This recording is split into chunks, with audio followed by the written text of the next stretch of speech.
are here to Bukaon, going to Dato Ernesto Salimbukaw, the Talaandig Dato, and we were gonna interview him today for our performance task. Maingod to tay, maingod to te.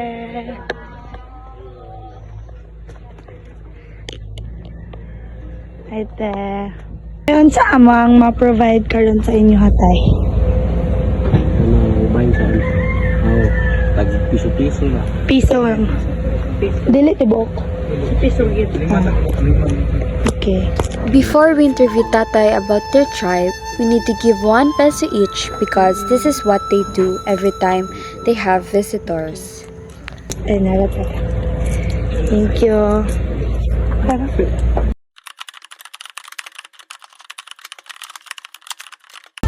Gikan mi sa San Isidro College, grade 11 mi na student. Kaning amaning gipay dayon kay kaning sa amo ang eskwelahan kay need na mo kana buluhaton bitaw nga mag-interview dami og mga so nangutanan na lang po din sa mga kaila kung naba sila ano some ang mga uban na PTC daw hindi masabot lang and pasalamat na lang po ni tayo na naamon din karon nasa mo kalakaw. This is Dato Ernesto H. Sumibog Salimbukaw. He is one of the Dato in the Talaandig tribe. Ang una nga pangutanan naman kay giyon sa ninyo pagpadayon ang mga tradisyon sa tribong nitubo karong panahon na. Ipadayon na po sa dayon sa pag-ritual.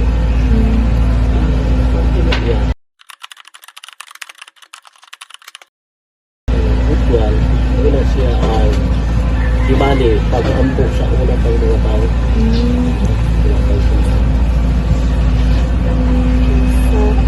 Kuan ang pangutanan. Kung sa ang mga ritual o batasan nga padayon ninyo ginahimo ang kayo. Ang nagyan po ang baso sa pagpamatasan, kaya yung ritual, kaya yung espiritu, kaya yung pagpanahod, pagpahila, kaya yung iusak. Magmalampuson ta sa ato ang tubong kinuha sa kung saan karino ang bukid mo. Sa pagkatulong nga pangutanan kay giyon sa ninyo pagtudlo o pagpasa sa inyong mga tradisyon sa mga kabataan. So pagpapilahagi sa pag-imo na mo diya o diskrimisyon ng ibang tradisyon. Doon na may eskwelahan. Giyon sa pag-impluwensya sa modernong teknolohiya sa inyong kultura o sa inyong ug sa pagkinabuhi.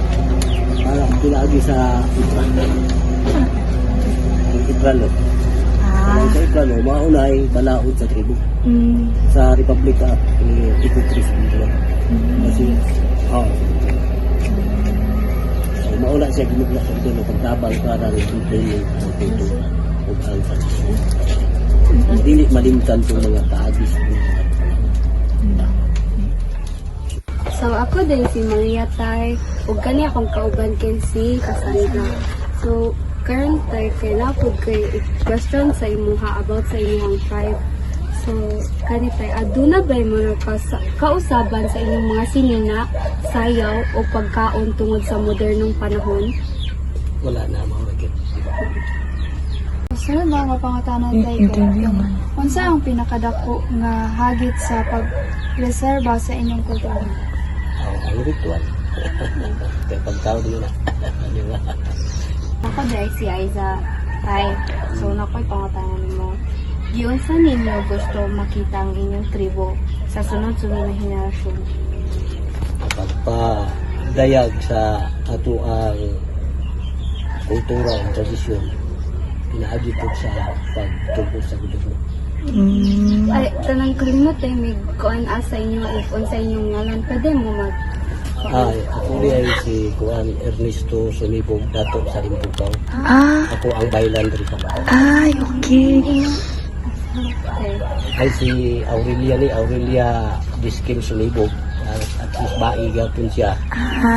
Bigdaon bai man na misa.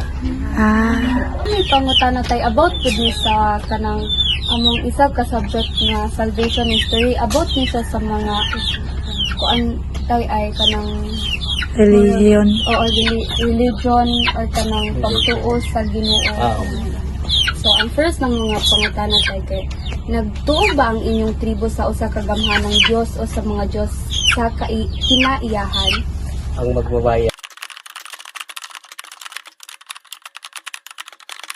wala po ka magbabaya. Mao na ang naghimo sa kalibutan ug naghimo sa yuta ug naghimo sa so, mao na siya ang apo nga magbabaya. So ang apo magbabaya mao ang gihimo niya tong gitawag og amahan og inahan. Kinsay gianak sa inahan ug amahan ang bugtong anak si Jesus Kristo. So ingana ang gani. Okay. So mao na ang pinaagi sa ritual ang pagkapit sa apo. So ang sunod nga pangutana tay kay diyon sa ninyo pagpakita sa inyong pagtuo o pagampo sa matag adlaw nga kinabuhi. Hawa ang kaayo sa tao. Hindi man ta mailang kung wala tayo kung wala tayo kaayo. So tanan gialagaan ang tanan nga mga tao putob sa nagkinahanglan. So ginamit ang pagsinabtanay o pag-ibsa. Ngayon kan sa Okay, ito na ang manok. Ang nainahimong bibiya. magag Sa una nga panahon. kuan siya. Unya ang iyang dugo mo itibari na himong bindita.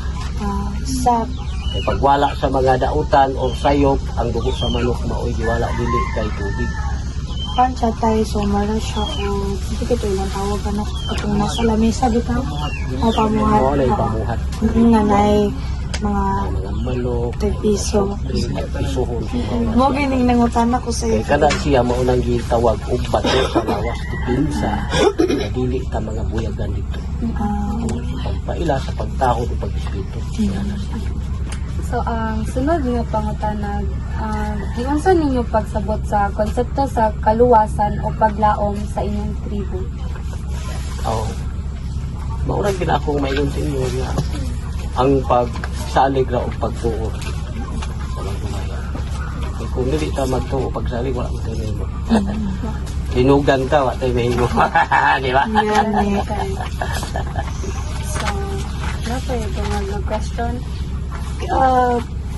regards sa inyong tradition type unsa inyong inyong na feel as a member sa tribo nga Sa kaning dato.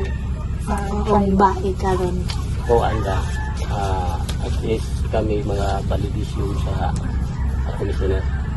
At least muna siya pailaga kami na kami sa legal nga pamaagi. Kailangan ka sa lugar. Matabang, dili-dili nga ayaw yung tabang kung kwarta. Kaya kung kwarta imong pangayon sa tao, dali ka maurot. Pero kung ang kabubuton o ang konsensya, bugay maurot.